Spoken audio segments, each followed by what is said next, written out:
Madame la Présidente, Monsieur le Premier ministre, depuis la tenue du 3e référendum de 2021, l'insuffisance de dialogue des acteurs politiques calédoniens démontre toutes les difficultés auxquelles va se heurter la mission de médiation et de travail initiée par le Président de la République. La réussite de cette mission dépendra donc de sa capacité à sortir des sentiers battus et à écouter des voix différentes de celles des acteurs politiques traditionnels. Les Calédoniens, dans toute leur diversité ethnique et culturelle, que ce soit en brousse ou en ville, prouvent aujourd'hui comme hier qu'ils sont capables de vivre ensemble et de rendre concrète la devise de leur territoire, terre de parole, terre de partage. Face à ce constat, Monsieur le Premier ministre, pourriez-vous préciser la feuille de route de cette mission?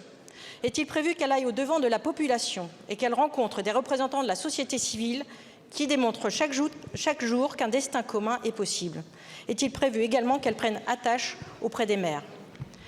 À côté de ce dialogue institutionnel, il y a des inquiétudes économiques, en particulier pour les collectivités, afin de réparer les dommages colossaux causés par les événements de ces dernières semaines, dans une économie exsangue depuis plusieurs mois du fait de la crise du nickel et de la concurrence sino-indonésienne. Il convient aussi de rappeler l'évaluation faite par le gouvernement calédonien, qui reste à affiner d'un besoin de plus de 25 millions d'euros par mois pour faire face aux demandes de chômage, auxquelles s'ajoute un manque à gagner de 70 millions d'euros de recettes fiscales par mois. Enfin, dans le secteur privé, nombre d'entreprises de petite taille ne seront pas en mesure d'assurer le paiement des salaires de ce mois de mai. Monsieur le Premier ministre, pourriez-vous nous indiquer dans quel délai et sous quelle forme le gouvernement compte-t-il créer le fonds de solidarité annoncé par le Président de la République pour répondre à cette situation qui touche nos compatriotes calédoniens? Je vous remercie. Je vous remercie, ma chère collègue. La parole est à Monsieur le Premier ministre. Merci Madame la Présidente, Mesdames et Messieurs les députés, Madame la députée Aude Luquet. La situation en Nouvelle-Calédonie reste tendue et nous le savons, un rien, une étincelle peut suffire à ce que les violences reprennent plus fort. Face aux émeutes meurtrières de ces dernières semaines, notre première urgence, ça a été et ça reste encore aujourd'hui, c'est encore d'actualité, évidemment de rétablir l'ordre.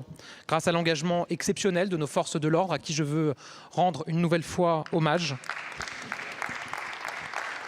Le rétablissement de l'ordre, évidemment, grâce aux mesures qui ont été prises dans le cadre de l'état d'urgence, grâce à l'envoi de forces de sécurité supplémentaires.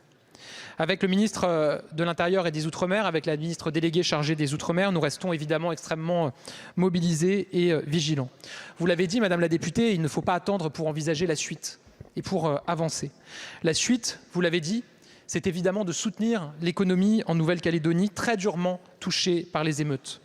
Conformément aux orientations du Président de la République, la mission dépêchée sur place, en lien avec les services de Bercy et les autorités locales, y travaille. Les services de l'État, les banques, les assurances, les collectivités territoriales, tout le monde est mobilisé d'abord pour estimer les dégâts, mettre en place des dispositifs ciblés et efficaces et pour que, in fine, les entreprises qui ont subi des dommages puissent être dédommagées facilement et rapidement. Un fonds de solidarité sera mis en place pour les entreprises. Vous m'interrogez sur son entrée en vigueur. La mission progresse pour nous permettre de nous donner les modalités de ce fonds, mais ce sera dans les toutes prochaines semaines. Il pourrait y avoir des exonérations de cotisations sociales, de l'activité partielle et évidemment du soutien financier avec les collectivités locales pour les secteurs économiques qui ont été touchés et par ailleurs un soutien aux collectivités locales évidemment. La suite, c'est évidemment la reconstruction. Rebâtir dans les meilleurs délais les infrastructures les plus sensibles et prioritaires, mais aussi en profiter pour diversifier et corriger les déséquilibres économiques qui existaient encore avant la crise. La suite, c'est bien sûr l'avenir politique institutionnel de la Nouvelle-Calédonie. Le Président de la République s'est rendu sur place. Il a permis l'installation d'une mission composée d'experts aguerris pour instaurer le dialogue et trouver le chemin d'une solution politique globale en Nouvelle-Calédonie. Comme depuis la première heure, je le redis ici, nous voulons donner toutes ces chances au dialogue. C'est pourquoi le Président de la République l'a confirmé. Nous avons fait le choix de ne pas réunir le Congrès immédiatement après l'adoption du texte pour donner cette chance à ce dialogue. Je le dis, Madame la députée, l'histoire a montré combien, malgré les tensions, même après les violences, les responsables politiques de Nouvelle-Calédonie pouvaient se parler, s'entendre, se mettre d'accord dans l'intérêt des Calédoniens, cela évidemment en lien avec l'État. J'ai la conviction que nous en sommes capables à nouveau, qu'un dialogue est possible, qu'un accord global est accessible. Sous l'autorité du Président de la République, avec mon gouvernement, nous ferons tout notre possible pour y parvenir.